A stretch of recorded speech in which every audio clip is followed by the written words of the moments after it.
Praise God! Kamusta po kayo mga gala? Gusto ko lamang pong mag-share ng Word of God sa oras na ito.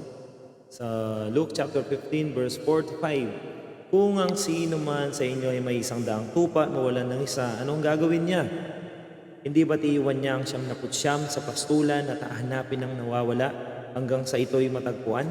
Verse 5, kapag nakita na niya ang tupa ay masaya niya itong papasanin.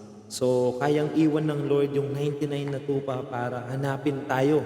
Tayo yung tupa na nawawala, na minsan na nawalan ng landas, nawalan ng purpose dahil sa kasalanan na ating ginagawa, dahil nagpakalipin tayo sa kasalanan sa mundong ito na punong-puno ng kasamaan.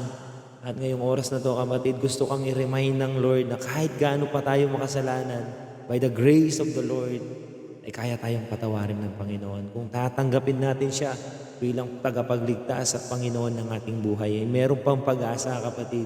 Hindi aksidente na marinig mo ang word na to.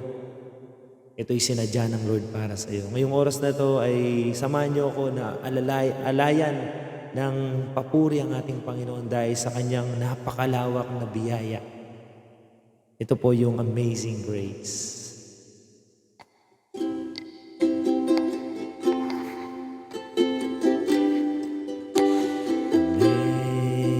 Amazing grace, how sweet the sounds that save a wretch like me.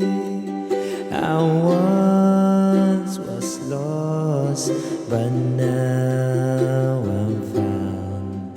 Was blind, but now I see.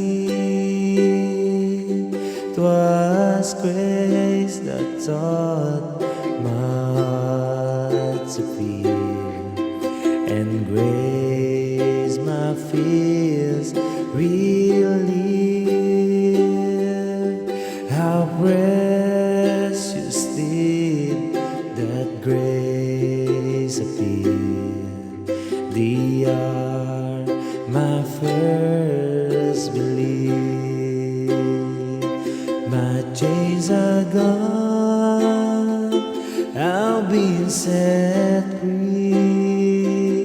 My God, my Savior has ransomed me, and like a flood, His mercy reigns, unending love.